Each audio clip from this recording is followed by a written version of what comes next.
el ático olía a cedro viejo y aislamiento. Un aroma que se pegaba a mi ropa sin importar cuánto la sacudiera. El techo era tan bajo de un lado que tenía que encorvarme para llegar a mi cama estrecha. Con su marco apoyado contra la pared, bajo un foco solitario que colgaba de un cable. Una ventana pequeña daba a la calle, pero casi siempre el vidrio estaba tan empañado que apenas se veían las formas borrosas de los autos que pasaban. Mantuve mis maletas apiladas en un rincón, con las cremalleras bien cerradas para que el polvo no se colara. Cada crujido del suelo de madera me recordaba que este lugar no estaba hecho para vivir, sino para guardar cajas, adornos navideños olvidados y todo lo que la gente quería mantener fuera de la vista. Después de 34 años de matrimonio, aquí estaba yo fuera de la vista. Lo que hacía más difícil de tragar era saber que, hace apenas 2 semanas, Salvador había firmado los papeles para un departamento nuevo para su suegra, encimeras de granito, un balcón con vista al río, electrodomésticos de acero inoxidable. Me había mostrado el anuncio una vez, radiante, como si hubiera hecho algo heroico. Yo sonreí cortésmente, aunque por dentro seguía tratando de entender por qué su comodidad merecía una hipoteca, mientras la mía se resolvía con un colchón prestado en un ático sin calefacción. Una tarde, mientras motas de polvo flotaban en la pálida luz del invierno, encendí el pequeño televisor que Salvador me había permitido tener ahí arriba. Una presentadora sonriente hablaba sobre la lotería estatal. Premio récord, decía el titular, estimado en más de 3 millones de pesos. En ese momento, los números no significaban nada para mí. Ganar era cosa de otros, de aquellos cuya suerte no se había agotado hace años. Esa noche, bajé con cuidado por la estrecha escalera.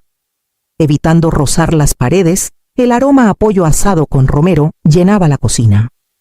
Salvador y Daniela ya estaban sentados, sus voces bajas hasta que entré. Tomé la silla vacía al final de la mesa, lo bastante cerca para escucharlos, pero lo bastante lejos para sentir el frío de ser una idea tardía. Daniela me pasó un plato con una sonrisa que no llegó a sus ojos. Salvador preguntó por mi día sin levantar la vista de su celular. Respondí cortésmente, manteniendo la cabeza baja, comiendo en silencio, pensando en el ático arriba y en el calor que nunca encontraría allí. El aroma a café subía por las escaleras del ático antes de que el sol saliera del todo. Bajé con cuidado, procurando no despertar la casa con los gemidos de los escalones. Salvador ya estaba en la cocina, el cabello húmedo de la ducha, la corbata suelta alrededor del cuello. Daniela estaba en la encimera, preparando su licuado matutino. El zumbido llenando el espacio entre nosotros. Alcancé la tostadora, deslizando 2 rebanadas de pan. Cuando Salvador habló sin mirarme: «Sabes, mamá, si querías comodidad, deberías haberte quedado casada con papá». Las palabras cayeron como una bofetada. Mantuve la mano firme al bajar la palanca de la tostadora, concentrándome en el clic que hizo, en el leve olor a pan calentándose. Años de controlar mi expresión me sirvieron bien. No me inmuté. No dejé que el temblor en mi pecho se notara. Renuncié a la maestría para que Salvador naciera sin deudas sobre nosotros. Trabajé medio tiempo cuando era pequeño, luego tiempo completo cuando entró a la escuela, destinando cada peso a las cuentas, la colegiatura, su equipo deportivo, sus frenos. Lo cuidé durante gripes. Trasnoché cosiendo disfraces para obras escolares. Planeé fiestas de cumpleaños que apenas recordaría. 34 años de matrimonio y maternidad habían sido un largo acto de servicio.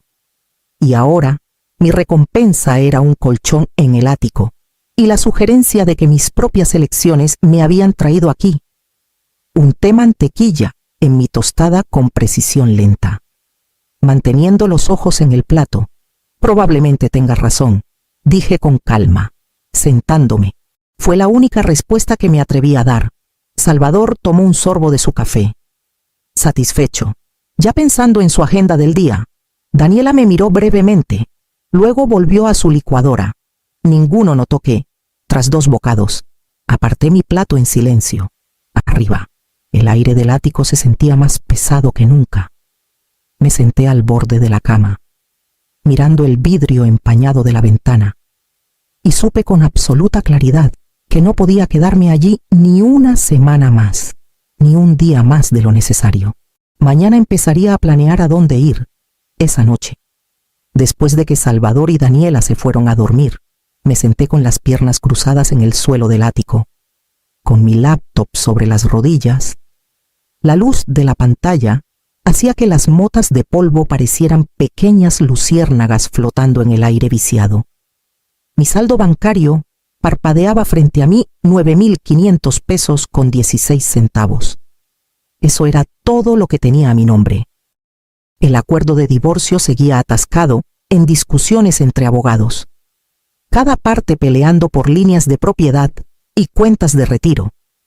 Las cuentas conjuntas estaban congeladas, y cada peso que tocaba ahora debía justificarse en la corte. Lo que tenía en esa cuenta eran pequeños ahorros acumulados en silencio a lo largo de los años, cantidades modestas de descuentos en el súper, efectivo de cumpleaños, algún cheque de reembolso a través del suelo. Escuché la voz de Salvador.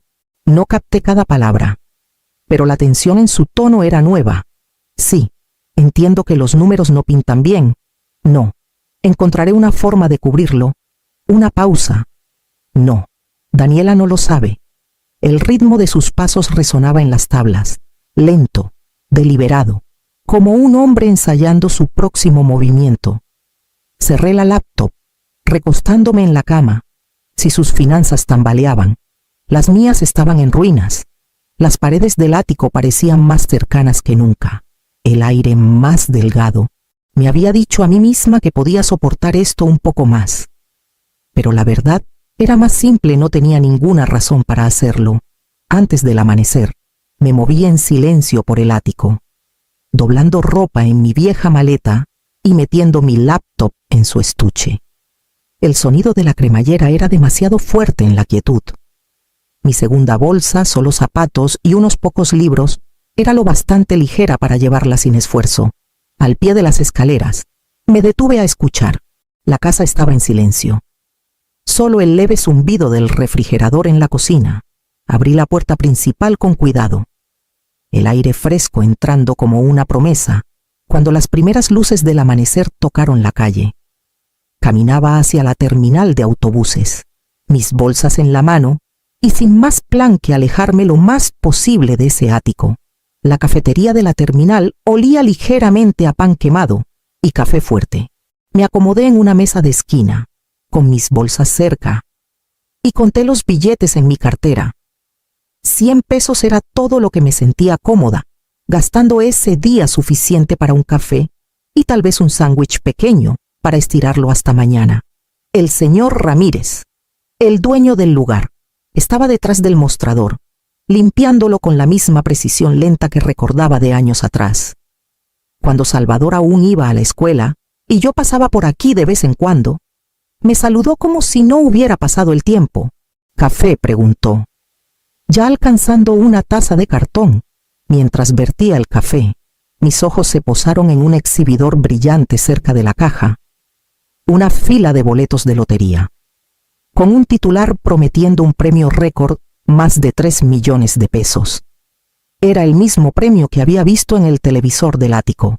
«¿Te sientes con suerte hoy?», preguntó el señor Ramírez, siguiendo mi mirada. Casi me río. La suerte no había estado en mi vocabulario por años, pero algo en su tono ligero, casi juguetón, me hizo deslizar un billete de 100 pesos por el mostrador. «Café y un boleto», dije.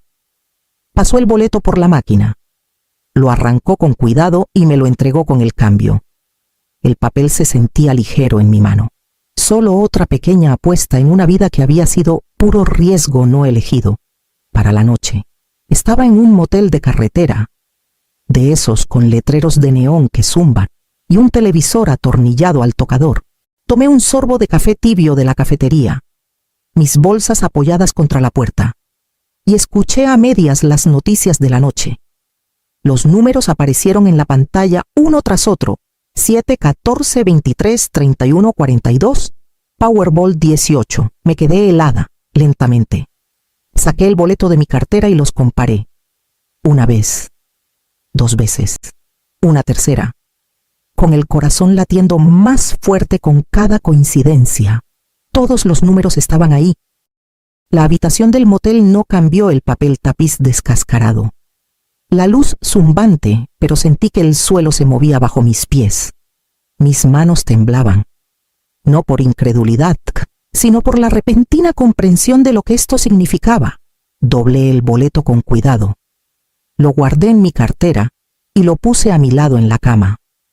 Por primera vez en años, el próximo movimiento sería solo mío. A la mañana siguiente, llamé a la oficina de la Lotería Estatal desde un teléfono público fuera del motel. Mi voz sonó más firme de lo que me sentía mientras daba mi nombre y los números del boleto. La mujer al otro lado me felicitó y agendó una cita para el día siguiente. Me recordó que firmara el reverso del boleto inmediatamente, como si pudiera salir corriendo antes de que llegara. Pasé ese día en una neblina de planes. Esto no era un golpe de suerte para presumir. Era una ventaja que necesitaba proteger. Llamé a un abogado de un pueblo cercano, alguien que nunca hubiera cruzado caminos con Salvador o Raúl, y expliqué que quería el reclamo a través de un fideicomiso. No hizo más preguntas que las necesarias. En la oficina de la lotería. Confirmaron la ganancia y me explicaron las opciones. Elegí el pago único sin dudar. Después de impuestos, fueron poco más de 1.900.000 pesos. Transfirieron los fondos a la cuenta del fideicomiso en una semana. Y de inmediato comencé a dividirlos en partes más pequeñas y difíciles de rastrear varias cuentas bancarias. Una empresa fantasma con un nombre genérico y una buena cantidad de efectivo en una caja de seguridad. Todo el proceso se llevó a cabo sin alboroto, sin cheques gigantes, sin fotos sonrientes en el periódico.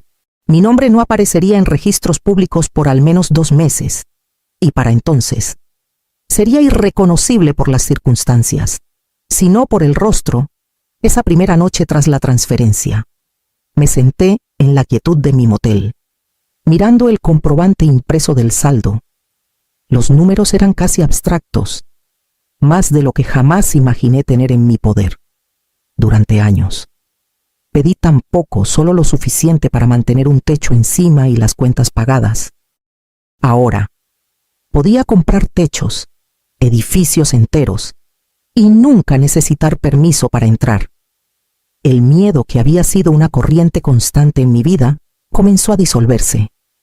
Reemplazado por una certeza tranquila y deliberada, podía decidir dónde vivía, cómo vivía y con quién compartía cualquier parte de ello. Y el primer paso sería encontrar un lugar que fuera completamente mío. La propiedad estaba al final de un camino de grava, flanqueada por campos ondulados y una delgada línea de pinos.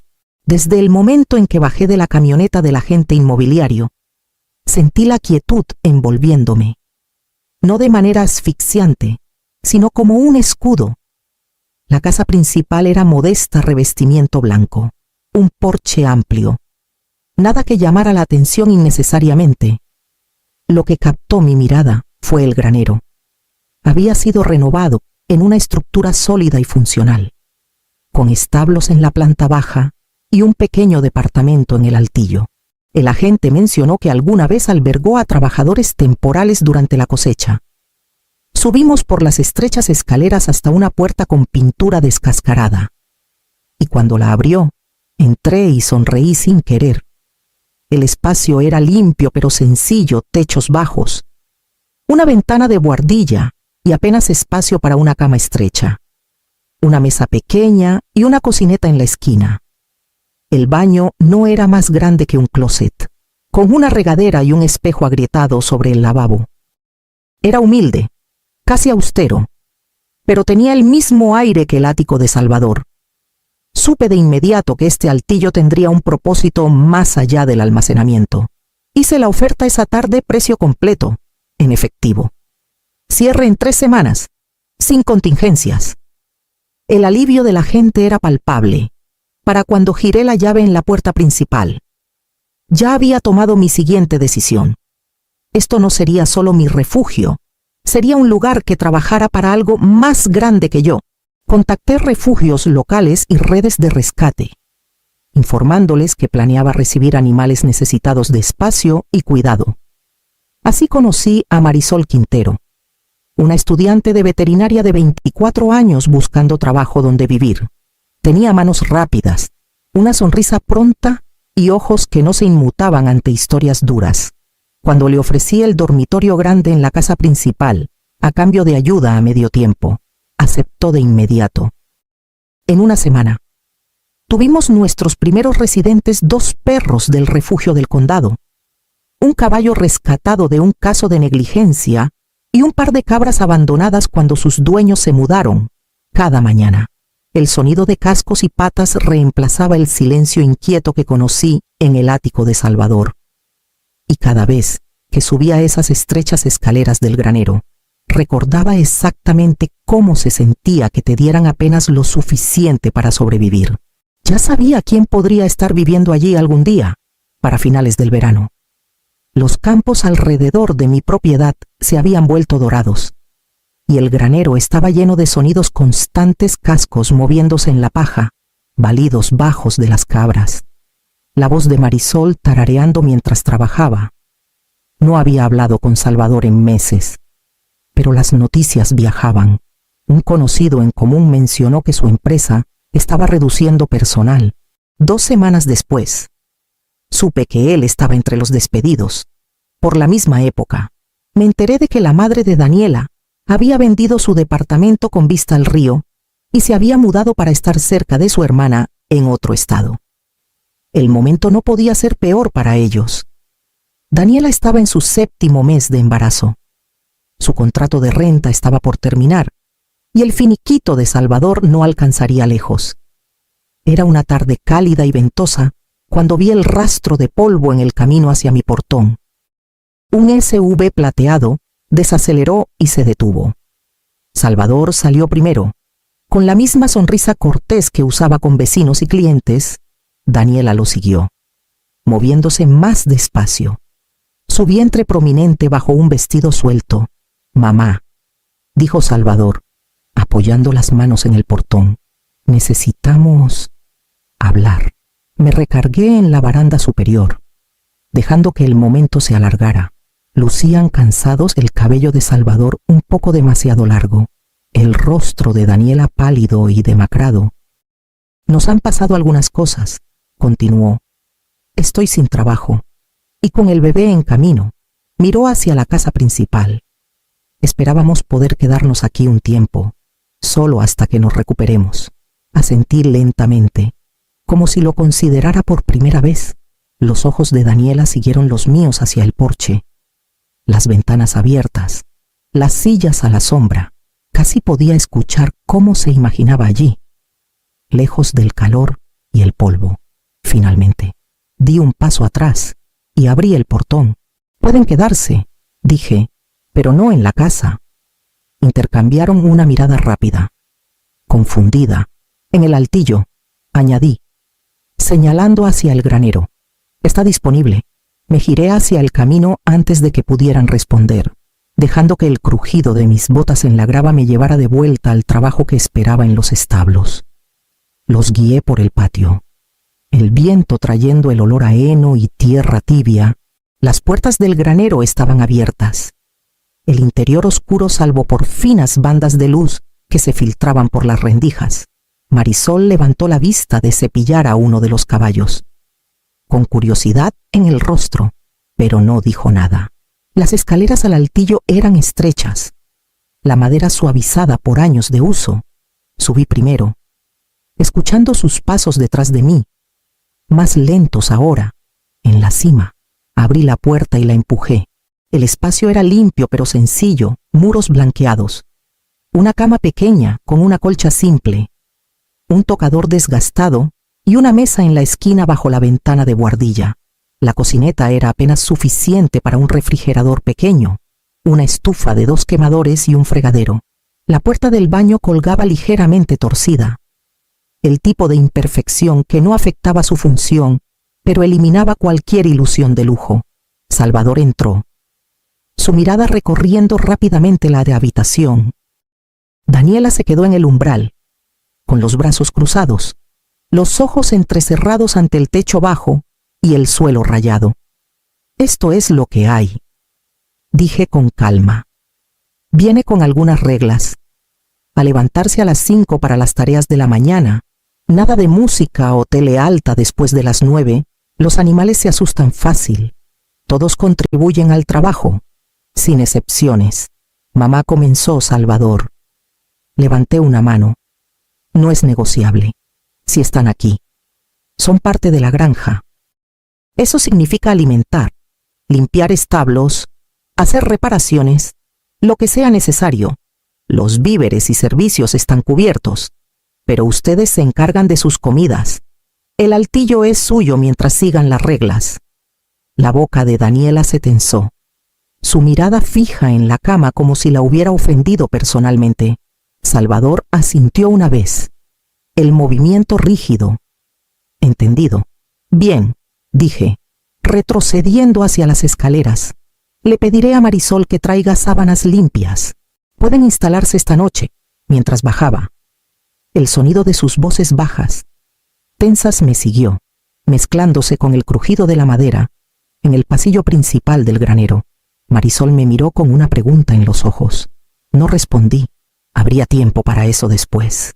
El invierno se asentó en la granja en capas lentas, escarcha en las rejas al amanecer. El crujido apagado de las botas en el suelo helado.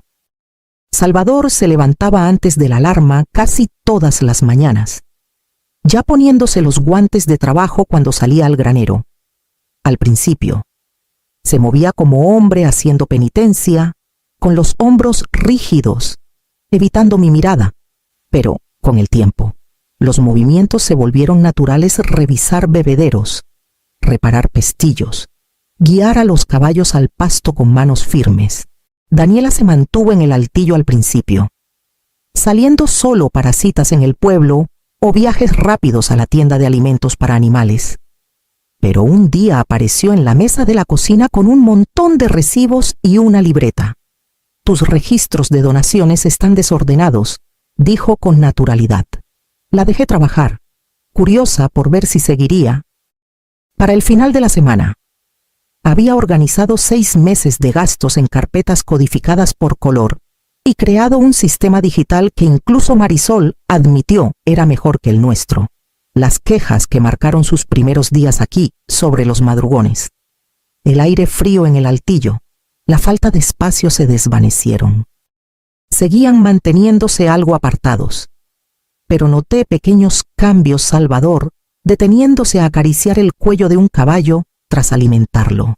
Daniela cruzando el patio con una taza de té sin revisar su celular a cada paso. Una noche, mientras cerrábamos el granero, Marisol se apoyó en su horca y señaló hacia la ventana del altillo, donde la luz brillaba cálida contra la oscuridad. Están empezando a encajar aquí, dijo. Seguí su mirada. Dentro, apenas podía distinguir la silueta de Daniela en la mesa, inclinada sobre papeles, y a Salvador a su lado, sosteniendo al bebé mientras ella escribía. La imagen me tomó por sorpresa, no por ser nueva, sino por lo natural que parecía. Aún así, mantuve las manos en los bolsillos y mis pensamientos para mí. Encajar era una cosa, ganárselo era otra, y la diferencia entre ambas era algo que planeaba medir con cuidado. Daniela vino a la casa principal una tarde con una carpeta bajo el brazo. Se sentó en la mesa de la cocina, su voz firme mientras deslizaba los papeles hacia mí.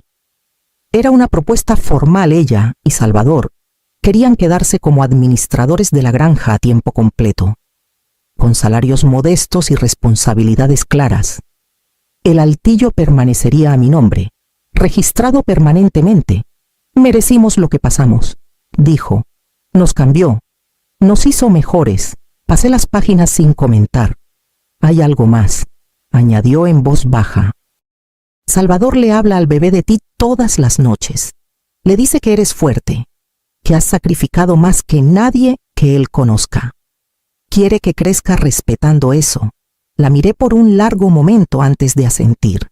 Pueden quedarse, pero hay una condición: respeto. Si lo pierden, no hay segundas oportunidades. Sus ojos sostuvieron los míos. Entendido. Más tarde, me paré junto al granero. Viendo a Salvador cargar heno en la camioneta, sus movimientos eran seguros, deliberados, no los gestos inquietos y descuidados que recordaba. A través de la ventana del altillo, lo vi detenerse para ajustar sus guantes, manos firmes trabajando. Ya no el hombre que una vez me mandó arriba,